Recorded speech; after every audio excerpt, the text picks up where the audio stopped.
Yeah, so my session today is about environmental water policy and planning and the work that we're doing within the Department of Environment, Water and Natural Resources to basically to implement the Basin Plan Environmental Water Management Framework. Just a very quick bit of background about me. I've worked in the space of Murray-Darling Basin policy and planning for around 11 years, both here within the SA department in its various iterations, and in the Murray-Darling Basin Authority and the Murray-Darling Basin Commission prior to that in Canberra. I might just come back here. So what I'll be taking you through today is just a brief overview of the state responsibilities under the Basin Plan as they pertain to environmental water management, touch a bit more on the role of science in implementing the Basin Plan, and just give you a taste of some of the work that we've done with Goiter in terms of informing our environmental water planning and management. This is just a site that we manage through the department or through the Natural Resources Management Board SA.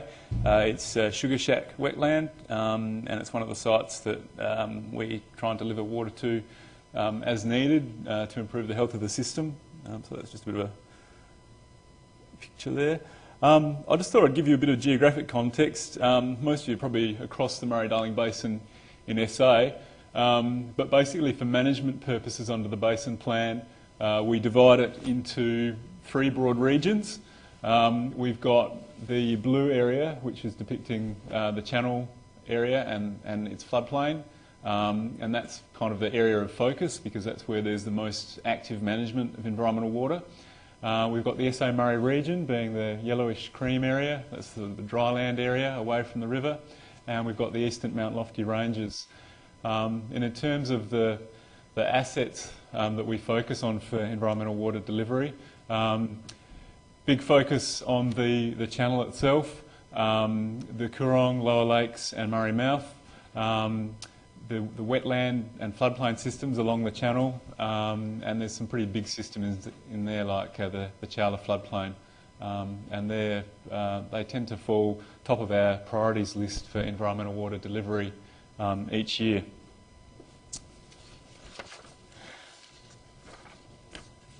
So, in terms of the state responsibilities, it focuses on Chapter 8 of the Basin Plan, and under that framework that sets out various responsibilities for states and the Commonwealth in managing environmental water. One of the big things that's been developed in the last 12 months is the Murray-Darling Basin Authority's basin-wide environmental water strategy, and that was released in November last year.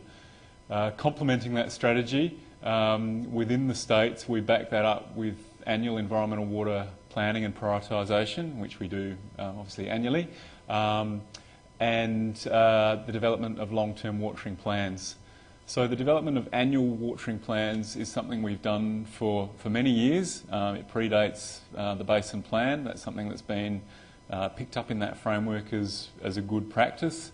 What the Basin Plan's really tried to do is beef that up a bit and complement it with long-term planning, and we're working on that right now. Of the three regions I had up on the previous slide, we're focusing on the River Murray region for now because that's where the bulk of the water is, but we'll also be developing long-term plans for the eastern Mount Lofty ranges and the SA Murray region in due course.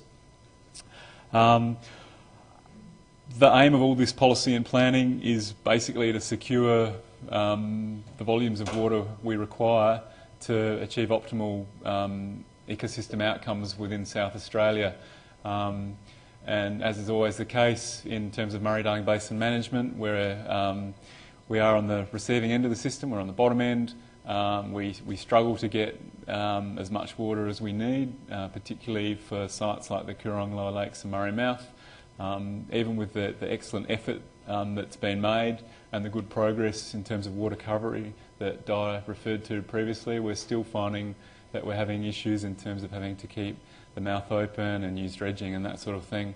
So what we're really hoping is that with good planning and policy at all levels, we'll be in a better position to secure environmental water from the major water holders.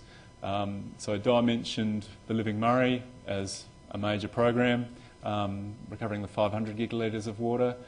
Under the Basin Plan, the recovery of the 3,200, most of that, or up to 3,200, most of that sits with the Commonwealth Environmental Water Holder. So we prepare annual bids based on our planning and prioritisation to secure the volumes of water from their portfolio that we need. So I guess the role that the department plays, it's very much around liaison with various agencies. The Commonwealth Environmental Water Holder is a big one, and the MDBA through both their Basin Plan implementation program and through the Living Murray program. Involvement of the community, non-government organisations like Nature Foundation SA is also very important. We work through Natural Resources SA MDB, we work through a lot of the local wetland community groups with the community themselves, including Indigenous groups, to try and bring them into our planning process. And we kick that off fairly early in the year. So in terms of annual planning for 2015-16, being the coming water year, we've started our planning process for that now, and we've had meetings with all the stakeholders that have an interest in environmental water management to try and work out what the priorities will be for the 2015-16 year. And we do that having regard to the best forecasts in terms of water availability for the coming period. As well as meeting our obligations under the Basin Plan, we develop policy around how the water can be best managed within the state. So I guess this is that finer scale of management of the water that we receive. A big focus for us at the moment is working with the Murray-Darling Basin Authority on their constraints management strategy. And what that strategy is seeking to do is basically free up the constrictions to e-water delivery within the Murray-Darling Basin system. And that can be constraints in terms of physical constraints. It can also be constraints in terms of things like the potential to inundate private land and policies around how we operate the system. So timing of releases. I think it's fair to say that the system has very much been managed in the past to meet irrigation and take for the purposes of town water supply, and what we're trying to do is rebalance that so that the environment gets a fair hearing.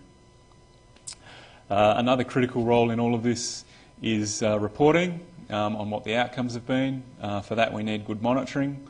That's something that has proved to be a bit of a challenge in recent times with tighter government budgets and that sort of thing. But yeah, the reporting is really critical because that informs how we plan for water in the future and the policies that we develop, whether they're working or not. Yeah. So, and just to highlight, as I mentioned, we're focusing on the River Murray for now, but we'll look at those other areas as well into the future.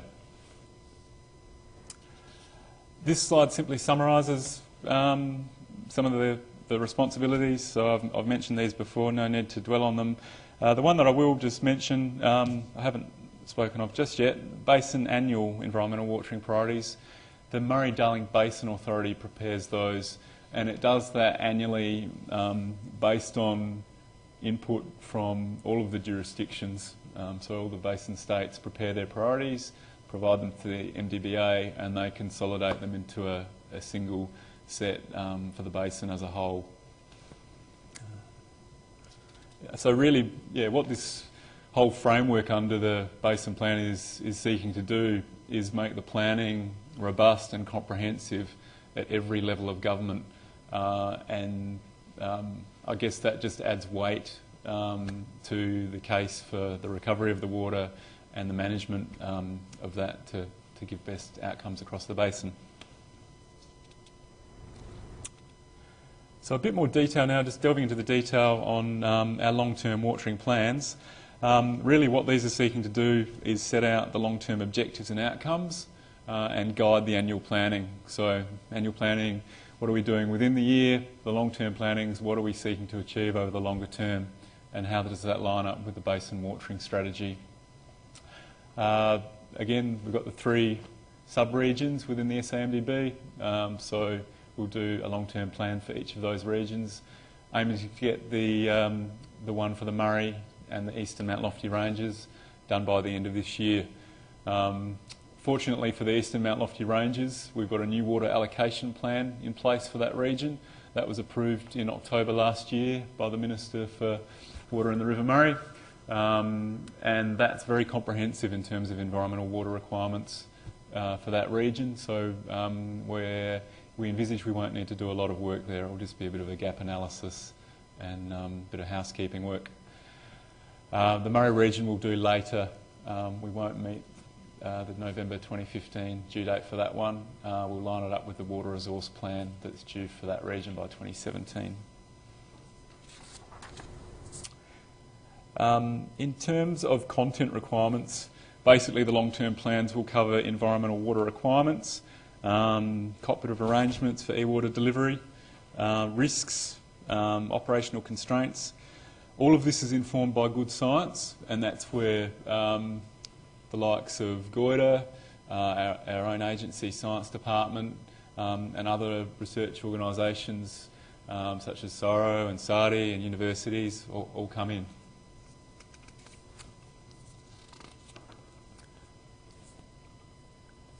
I'll just skip over this because Di's indicated we're a little behind. Oh, have I? Okay, all right.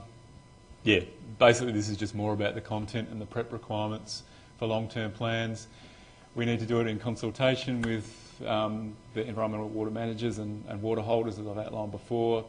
Big focus on working with operators to make sure it's actually operationally feasible and can be delivered, because in all of this, as much as we've sought through the basin plan to recover water for the environment, we still need to deliver water for all the other uses like critical human water needs, irrigation, industry. So it's a real balancing act, and to get that balance right, you have to engage with all the relevant stakeholders, and that includes the local community. Annual priorities, I won't dwell on that, talked about that before. Again, it all comes down to securing the water for the highest priority actions from the water holders. That's just an example of the Perrin tree frog, sort of species that obviously benefits from water, break up the monotony of the text. In terms of the role of science, so Di touched on this before. Science-based policy is a good approach. It ensures that we're not developing policy in the absence of good evidence, and we know that the actions that we're seeking to take should have some good outcomes. This will be of continued importance in implementing the basin plan because, as Di mentioned, from 500 gigalitres now up to an additional 3,200, it's a large volume of water that's been recovered, and to make sure that that is used wisely and that we maximise the ecological outcomes, we need to have the science there, both in terms of the planning and then the assessment of all the monitoring data to know that we're targeting the right areas and that we're going to get the right sorts of outcomes. We've done some good work with GOITA. The information that has been generated through research with GOITA is an input to many aspects of the policy and planning work that we undertake. We've found that, as with most collaborations, it works best when everyone's working closely together. And that starts right back in the research project planning phase and lining that up with the sorts of outcomes that we're needing to deliver against in terms of policy and planning, making sure that aligns with the agency's business needs and the basin-wide legislation and policies that the state has signed up to. So, yeah, one of the examples is the River Murray Channel Environmental Water Requirements Project, and that's just an excellent example of where rigorous research has been undertaken in collaboration with GOITA and the research scientists and the policy makers and scientists within Juna. Yeah, this work is critical to our annual planning. It's really informed what we've put into those documents, and the long-term plans as well, and real-time management decisions. So I think we've seen a lot of success in that area, and that will continue to be important into the future. That is it from me.